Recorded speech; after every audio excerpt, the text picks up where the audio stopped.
Bienvenidos una vez más, estimados jóvenes y señoritas. Un saludo respetuoso, cariñoso para todos ustedes inscritos al curso prefacultativo de la carrera de Ciencia Política y Gestión Pública de la OMS, bajo la modalidad virtual. Así que ánimo, todo lo mejor, éxito, suerte y desearles que logren ingresar a la UNSA de la mejor manera, de manera exitosa. Muy bien, entonces nuevamente este amigo suyo, José Diana, juntamente con Joana, les damos esta cordial bienvenida a esta nuestra segunda clase. Adelante, Joanita, por favor.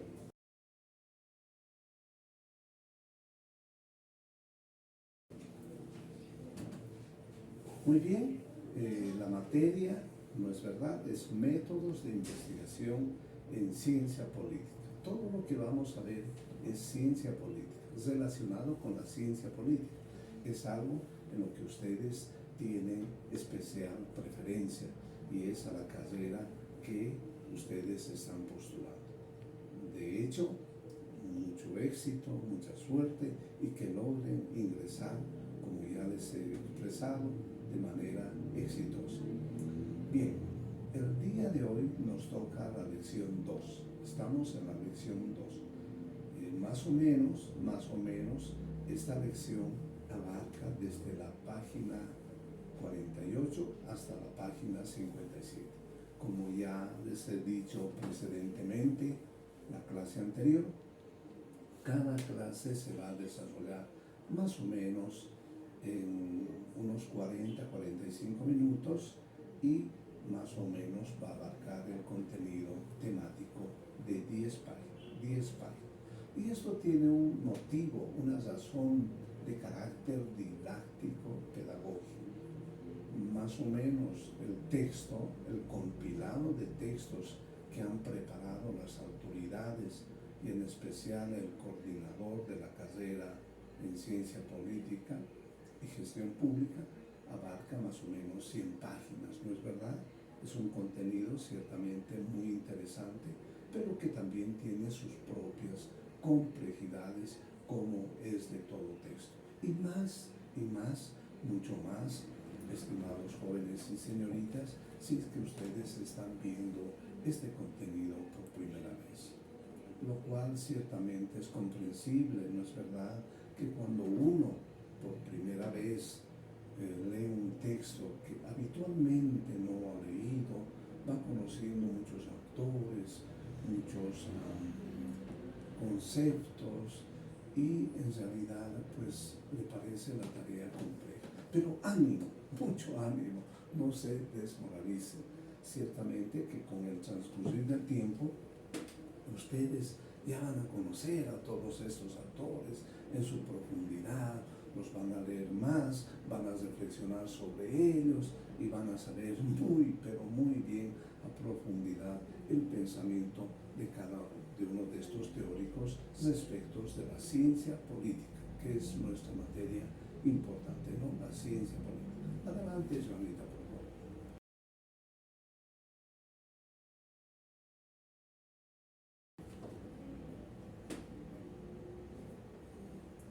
Muy bien, estamos siempre con la lectura del primer texto. Este texto escrito por este politólogo italiano, profesor emérito, ya les he dicho, un profesor jubilado de bastante edad, de la Universidad de Bologna, de Italia, ¿no es verdad? Entonces, miren, me gusta siempre ilustrar las diapositivas. ¿Por qué? Porque tenemos que primeramente conocerlo al autor, de quién estamos hablando, y saber más o menos sus características. En este caso es importante saber las características físicas de este autor. Como lo vemos, más bien es un profesor ya de bastante edad, de edad avanzada, jubilado ya él, de tal manera que él ha escrito este es un interesante texto que se titula Nuevo curso de ciencia política, ¿no? ¿Y por qué hago referencia a que es de edad avanzada, como todos los teóricos que los vamos a ver en esta clase? Pues tiene una explicación muy lógica y muy simple. Se trata de que cuando una persona, ¿no es cierto?, a lo largo de su vida ha leído, ha reflexionado y tiene la capacidad recién, en virtud de haber leído bastante y haber reflexionado, pues elaborar su propio pensamiento, su propia reflexión, su propio constructo teórico, ¿no es cierto? Porque cuando uno está joven, recién se va adentrando, recién va leyendo, recién va conociendo, y a medida que pasa el tiempo, pues uno conoce más, reflexiona más y recién puede estar en la capacidad, pues, de elaborar su propio constructo, sus propias ideas, su propia teoría, no antes, ¿no? Por tal motivo, todos estos autores son de bastante edad, ¿no? Muy distinguidos respecto de la ciencia política. Adelante, por favor, Giovanni.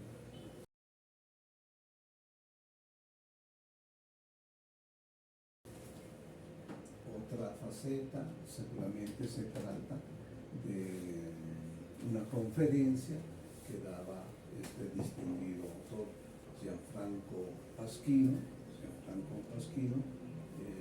un eminente sociólogo y politólogo y conocedor en ciencia política, ¿no? De tal manera que seguimos siempre en el primer texto de este eminente politólogo, ¿no? Bien, adelante. Eso, Anita, por favor. Bien, entre muchos autores, ustedes van a ver en el texto, ¿no?, de Gianfranco Pasquino, que nos habla de muchos autores. Entonces, primeramente, estimados jóvenes y señoritas, reconozco personalmente que a primera lectura es difícil, digamos, la comprensión.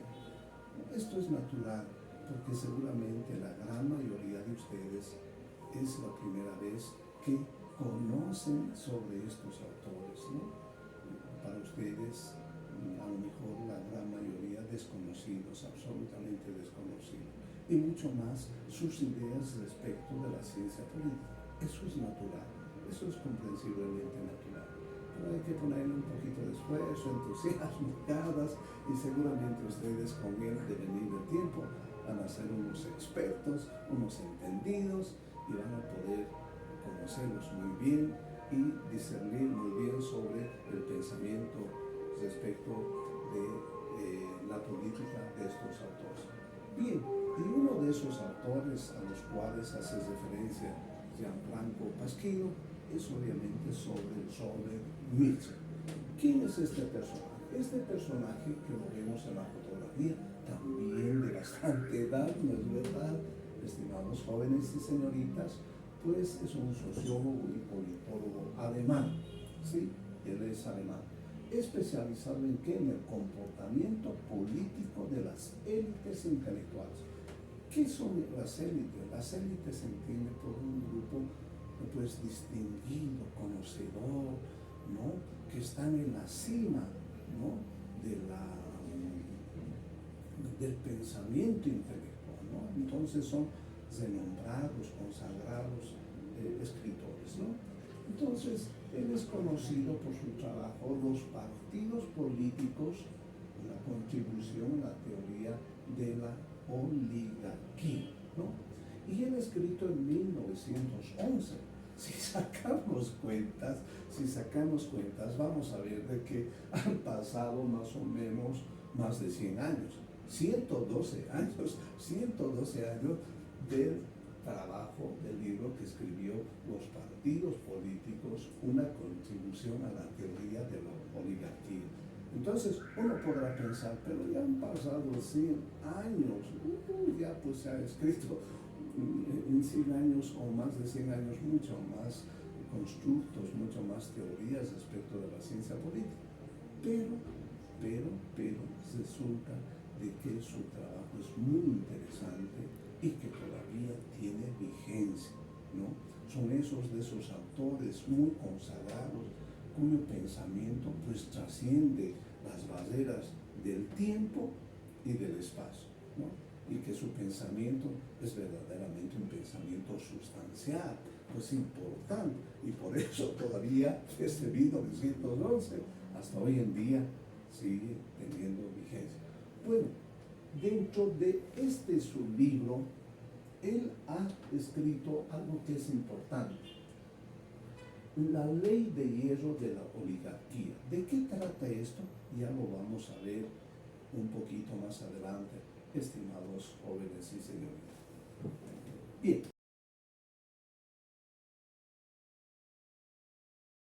Adelante, Joanita, por favor. ¿Cuál es el argumento de este consagrado autor, ¿no? El argumento de Michels, ¿no? Él sostiene lo siguiente, sostiene cosas ciertamente interesantes, de gran actualidad y que, bueno, hasta hoy en día se pueden aplicar, ¿no? Sostiene de que los partidos políticos teóricamente son democráticos, ¿no? Que pues apuestan por la democracia, pero, ¿no? En el fondo no lo son, ¿no? O sea, que estos partidos políticos supuestamente democráticos, que supuestamente representan los intereses de las masas, es decir, del pueblo, de determinadas organizaciones, en la práctica no lo son, porque en la práctica tienden a convertirse en monarquías, ¿no? Perdón, oligarquías. ¿Qué son las oligarquías? Son pequeños grupos selectos donde toman determinaciones ellos solos, un pequeño grupo, sin consultar a las masas, a las organizaciones, ¿no? Entonces, en cierto sentido, estas organizaciones con tinte democráticos, pues en la práctica son organizaciones oligárquicas, es decir, que son determinados grupos selectos los que toman las decisiones, toman el control y el poder respecto de determinadas organizaciones, ¿no? Es decir, hay una contradicción respecto de lo que dicen y respecto de lo que hacen. Adelante, Giovanita, por favor.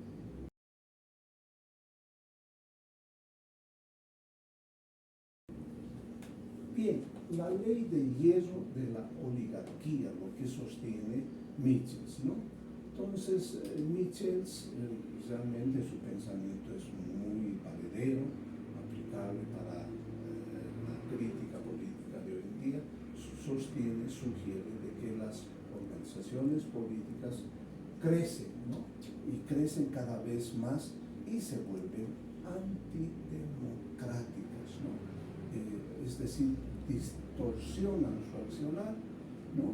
¿Por qué? Porque sus líderes, toman el control ellos solos, unos cuantos solos, respecto de las decisiones que se deben tomar. De tal manera de que las ignoran a las masas y ellos solos, los pequeños grupos, toman las decisiones, deciden qué hacer, ¿no? O sea, se vuelven organizaciones antidemocráticas. Adelante, Juanita.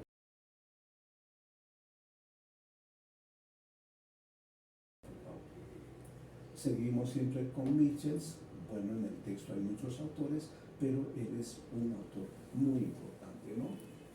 Sostiene Michels que incluso los partidos políticos que promueven la democracia, ¿no? Que promueven la democracia, pero la oligarquía, que es la concentración del poder en manos de unos pocos, finalmente son las que toman las decisiones. Es decir, que si bien postulan los partidos políticos, algunos, la democracia, pero al final de todo, pues se convierte en partidos antidemocráticos. ¿Por qué? Porque sus líderes pues asume las determinaciones sin consultar a la gran mayoría de la organización, ¿no? O sea, ellos se arrogan la representación de una determinada organización, de tal manera que no consultan y por lo tanto no son en estricto sentido organizaciones democráticas, sino que adquieren un carácter antidemocrático. Adelante, Giovanita, por favor.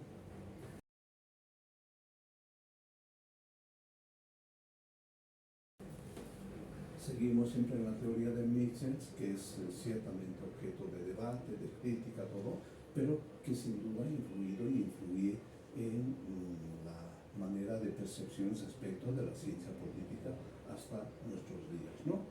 Entonces, lo dicho por él de que los partidos políticos que se precian de democráticos, pero con el transcurrir del tiempo, pues distorsionan su accionar y se vuelven oligárquicos, es decir, grupos antidemocráticos.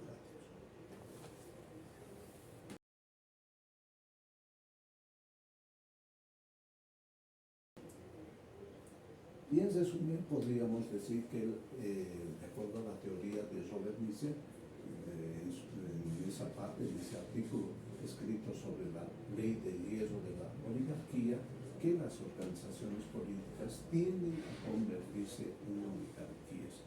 Es decir, pequeños grupos, los líderes toman el control del partido y no consultan a las masas, a su composición social respecto de las políticas que deben tomar, de tal manera que se vuelven organizaciones finalmente antidemocráticas, ¿no? Adelante, Giovanita, por favor.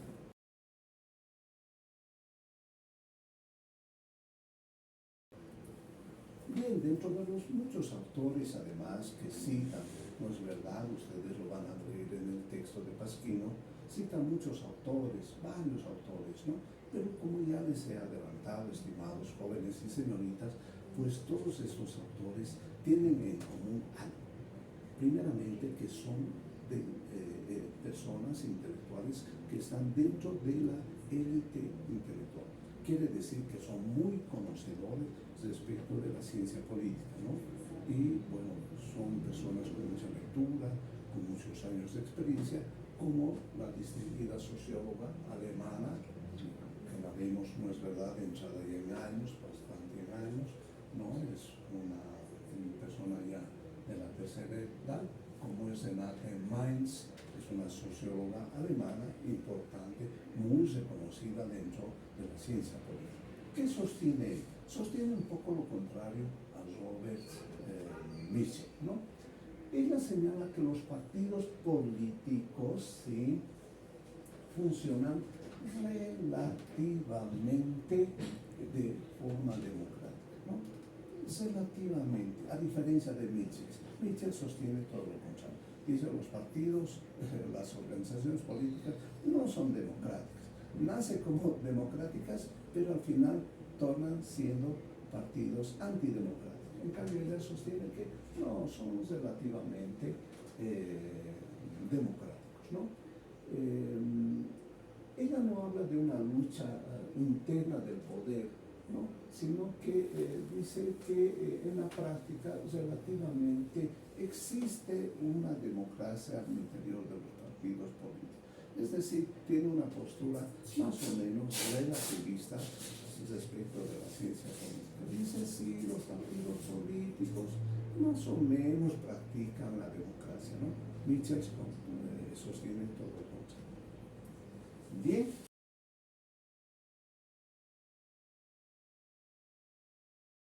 Seguiremos adelante, Anita, por favor.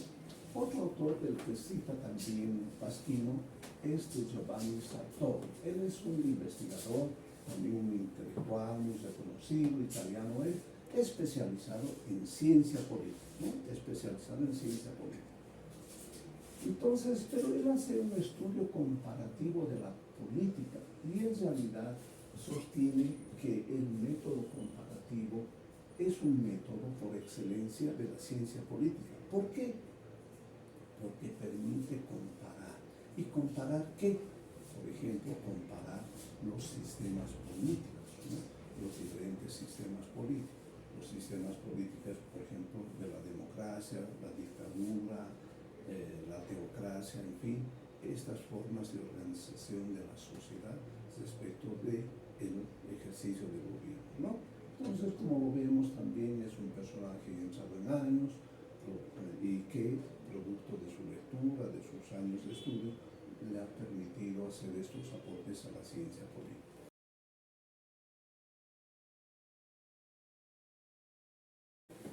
Adelante, Yolandita.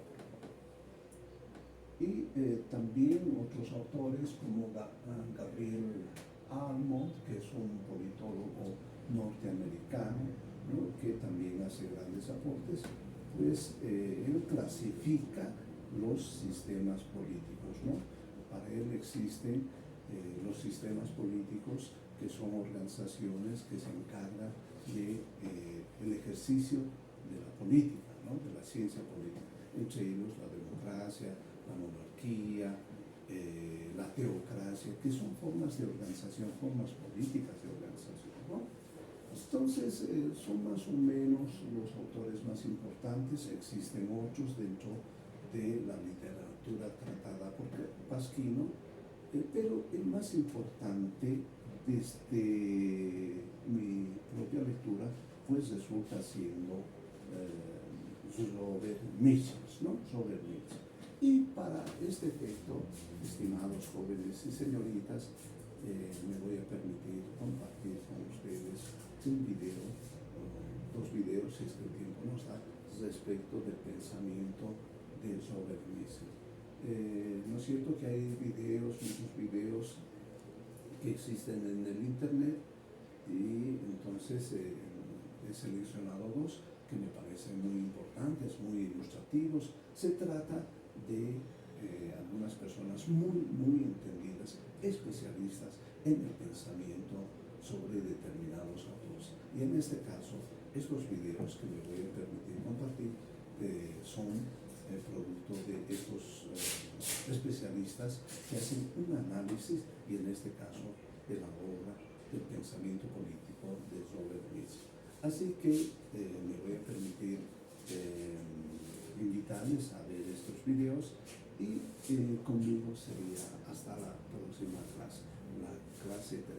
Así que fuerza, ánimo, jóvenes y señoritas, les deseo todo lo mejor y les mando un fuerte abrazo. Así que muchas gracias por su atención, bendiciones para todos ustedes. Hasta la próxima clase.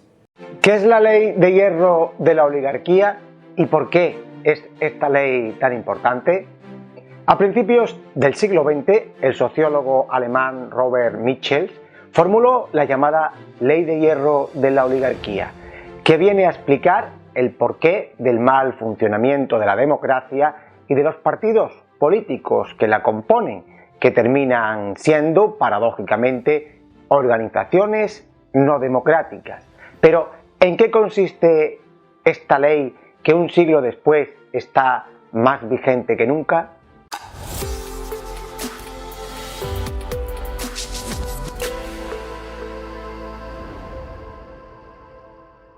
En su obra Los partidos políticos, de 1911, Robert Michels analiza la contradicción que se producía en los partidos socialistas de su tiempo. Esta contradicción consistía en que los partidos políticos que defendían la democracia no contaban, a su vez, con democracia interna en su propio partido, en su organización.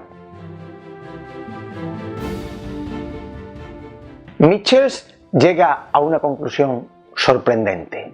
Los partidos políticos y las organizaciones no pueden ser nunca democráticas, porque la organización implica la tendencia a la oligarquía.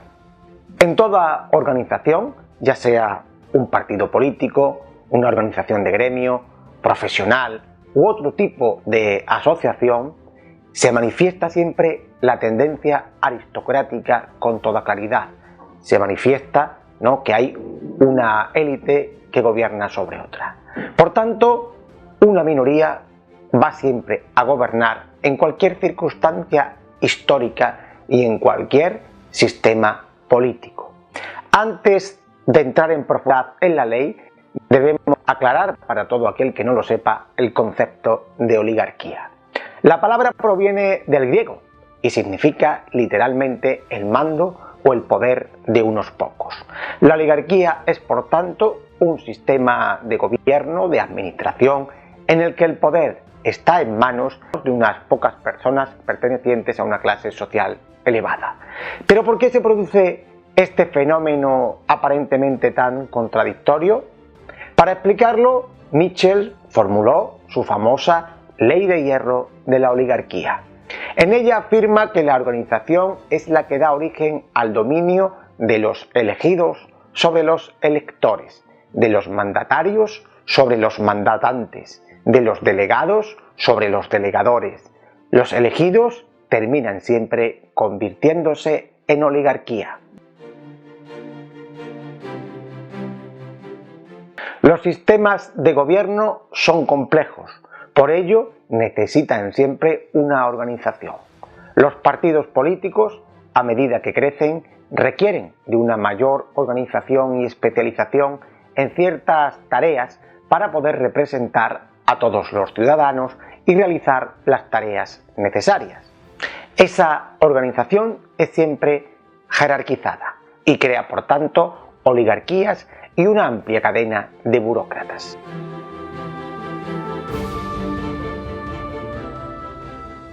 Mitchell matiza que cuanto más sólida se hace la estructura de un partido político, por ejemplo de los modernos, siempre hay una tendencia a reemplazar a los líderes que iniciaron el partido por líderes más profesionales.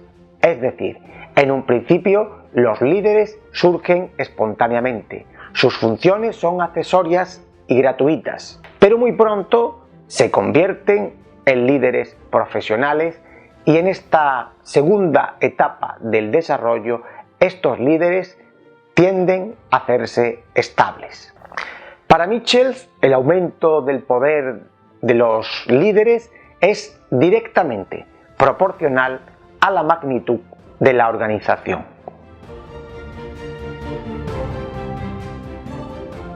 Y mientras más crece el partido y más votos tiene, mayor será la diferencia entre los altos cargos y el resto de los afiliados del partido.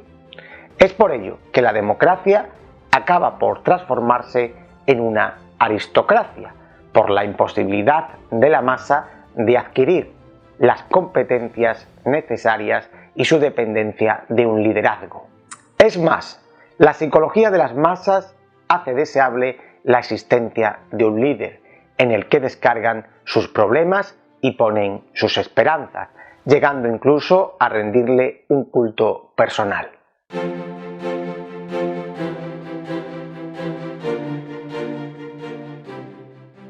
Los partidos consiguen mayor organización y eficacia, pero sacrifican la participación. Cada vez la toma de decisiones está en manos de menos personas. Sería imposible, desde la perspectiva de la organización, que todos pudieran participar en todo.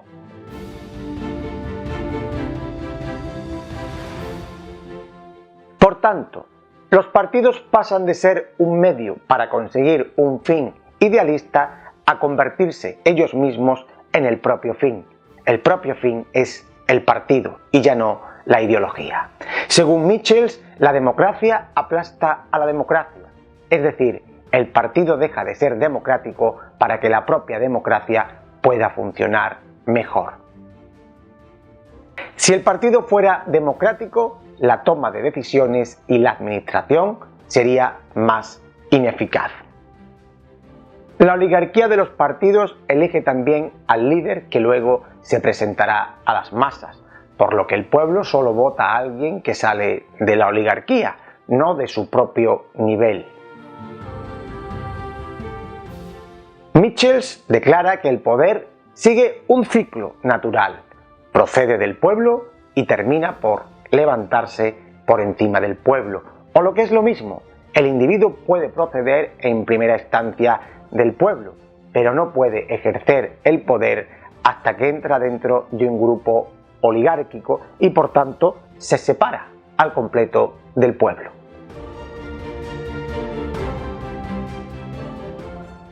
Entonces, ¿es posible una democracia que se gobierna por un partido no democrático, que obedece al interés de ese grupo oligárquico?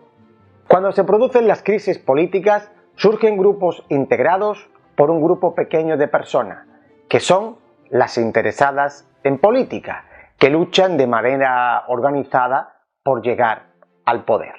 En estos grupos se van formando oligarquías. Cuando llegan al poder, se terminan mezclando con la anterior oligarquía, hasta confundirse con ella. Esta ley se ha cumplido a lo largo de la historia. Por ejemplo, los burgueses revolucionarios del siglo XVIII terminaron formando parte de la élite de la aristocracia contra la que se levantaron. Los revolucionarios socialistas se fusionaron con la burguesía del siglo XX. El Partido Comunista acabó convirtiéndose en la élite dominante, por ejemplo, en Rusia, y rindieron culto a su líder. O los partidos obreros de la segunda mitad del siglo XX terminaron por ser parte de las élites capitalistas contra las que reaccionaron.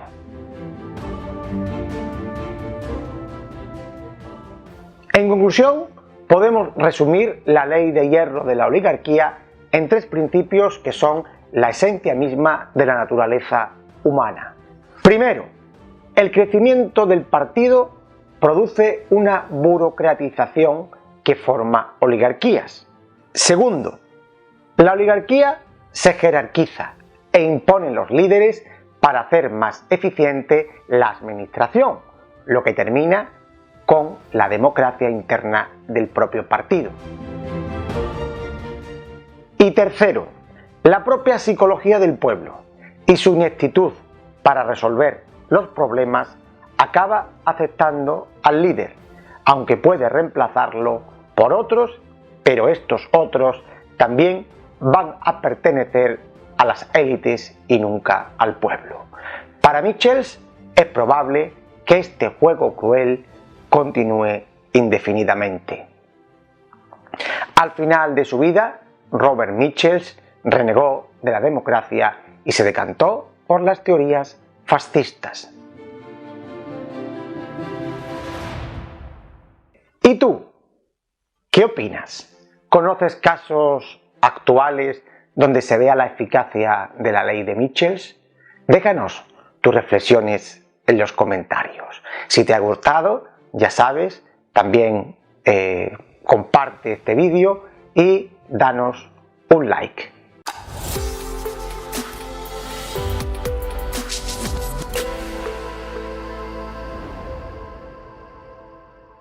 La ley de hierro de la oligarquía es una teoría formulada en 1911 por el politólogo alemán Robert Michels en su libro Sociología del Partido Político. Según la teoría, todos los partidos políticos evolucionan de una estructura democrática abierta en la base a una estructura dominada por una oligarquía, es decir, por un pequeño número de líderes.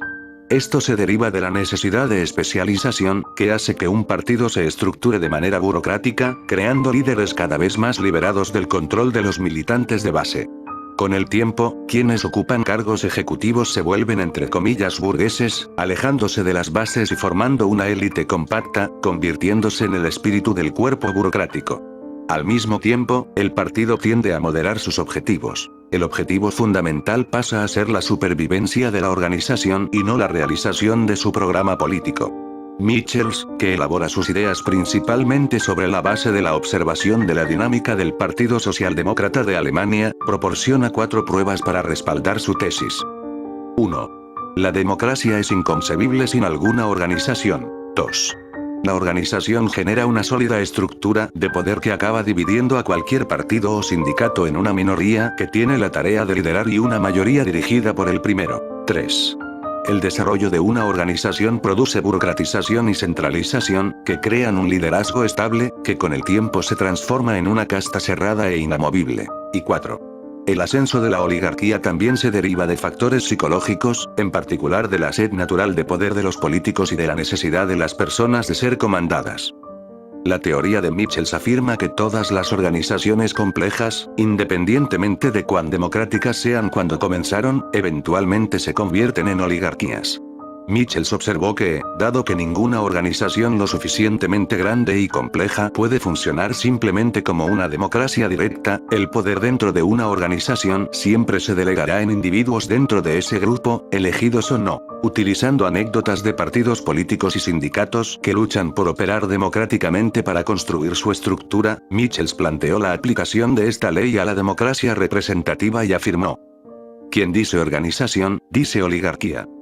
La evolución histórica se burla de todas las medidas profilácticas que se han adoptado para la prevención de la oligarquía. Según Michels, todas las organizaciones eventualmente pasan a ser dirigidas por una clase de liderazgo, que a menudo funciona como administradores pagados, ejecutivos, voceros o estrategas políticos de la organización.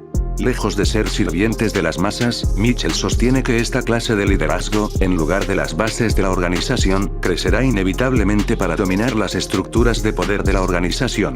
Al controlar quién tiene acceso a la información, quienes están en el poder pueden centralizar su poder con éxito, a menudo con poca responsabilidad, debido a la apatía, la indiferencia y la no participación que tienen la mayoría de los miembros de base en relación con los procesos de toma de decisiones de su organización. Michels sostiene que los intentos democráticos para revertir esta situación están condenados a fallar, ya que el poder conlleva la capacidad de recompensa, la lealtad, la capacidad de información de control sobre la organización y la capacidad de controlar lo que los procedimientos de la organización siguen al tomar decisiones. Todos estos mecanismos se pueden utilizar para influir fuertemente en el resultado de cualquier decisión tomada democráticamente por los miembros. Michels afirmó que el objetivo oficial de la democracia representativa para eliminar el gobierno de la élite era imposible, que la democracia representativa es una fachada que legitima el gobierno de una élite en particular, y que el gobierno de la élite, al que se refiere como oligarquía, es inevitable. Más tarde Michels emigró a Italia y se unió al Partido Fascista Italiano, ya que creía que esto era el siguiente paso legítimo de las sociedades modernas. La tesis se hizo popular una vez más en la América de la posguerra con la publicación del libro Democracia Sindical, la política interna de la Unión Tipográfica Internacional 1956, y durante el susto rojo provocado por el macartismo.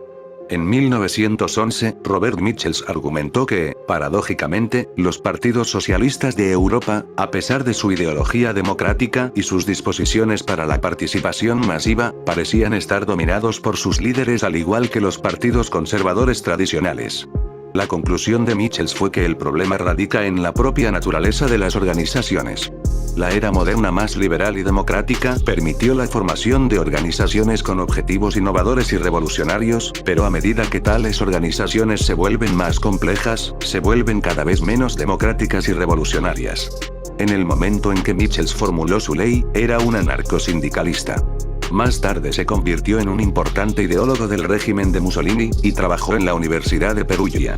Michels enfatizó varios factores que subyacen a la ley de hierro de la oligarquía. Dark Kaleats los resumió brevemente como: la burocracia ocurre. Si ocurre la burocracia, el poder aumenta. El poder corrompe. Cualquier organización grande, señaló Michels, tiene que crear una burocracia para mantener su eficiencia a medida que crece. Muchas decisiones deben tomarse diariamente que no pueden ser tomadas por un gran número de personas desorganizadas. Para que la organización funcione de manera efectiva, la centralización debe ocurrir y el poder terminará en manos de unos pocos. Esos pocos, la oligarquía, utilizarán todos los medios necesarios para preservar y aumentar aún más su poder. Según Michels, este proceso se complica aún más, ya que la delegación es necesaria en cualquier organización grande, ya que miles, a veces cientos de miles, de miembros no pueden tomar decisiones a través de la democracia participativa. Esto hasta la fecha ha sido dictado por la falta de medios tecnológicos para que un gran número de personas se reúnan y debatan, y también por cuestiones relacionadas con la psicología de masas, como Michels argumentó que la gente siente la necesidad de ser guiada. La delegación, sin embargo, conduce a la especialización, al desarrollo de bases de conocimiento, habilidades y recursos entre un liderazgo, lo que aliena aún más al liderazgo de la base y afianza el liderazgo en el cargo, provocando un sentimiento de elitismo.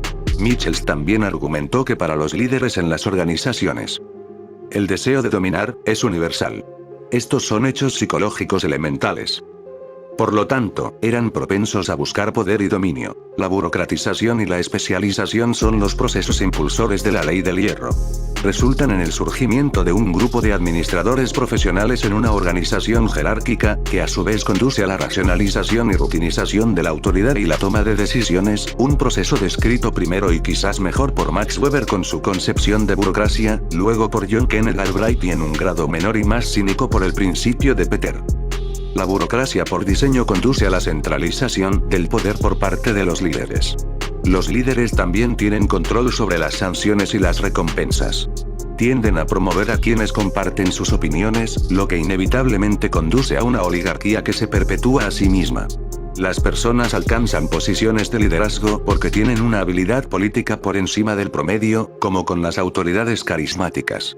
A medida que avanzan en sus carreras, aumenta su poder y prestigio. Los líderes controlan la información que fluye por los canales de comunicación, censurando lo que no quieren que la base sepa. Los líderes también dedicarán importantes recursos para persuadir a las bases de que sus puntos de vista son correctos. Esto es compatible con la mayoría de las sociedades. A las personas se les enseña a obedecer a quienes están en posiciones de autoridad. Por lo tanto, la base muestra poca iniciativa y espera a que los líderes ejerzan su juicio y emitan directivas a seguir.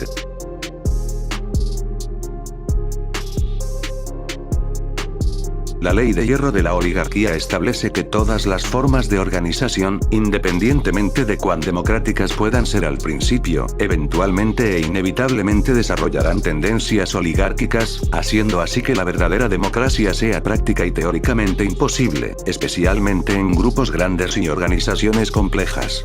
La relativa fluidez estructural en una democracia a pequeña escala sucumbe a la viscosidad social en una organización a gran escala. Según la ley de hierro, la democracia y la organización a gran escala son incompatibles.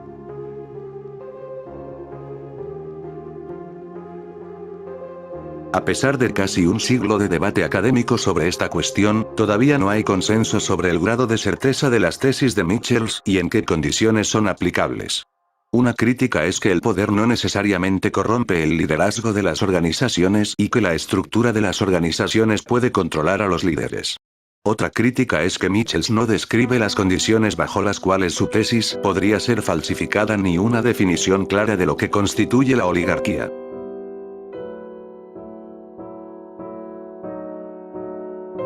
El escritor y periodista estadounidense Jerry Pournelle, inspirándose en la ley de hierro de las oligarquías de Michels, creó su propia ley, más conocida como la ley de hierro de la burocracia de Pournelle. Explicando que en cualquier burocracia, las personas dedicadas al beneficio de la burocracia misma siempre tienen el control y las personas dedicadas a los objetivos que se supone que debe lograr la burocracia tienen cada vez menos influencia y, a veces, se eliminan por completo. Una formulación más completa de esta ley es la siguiente.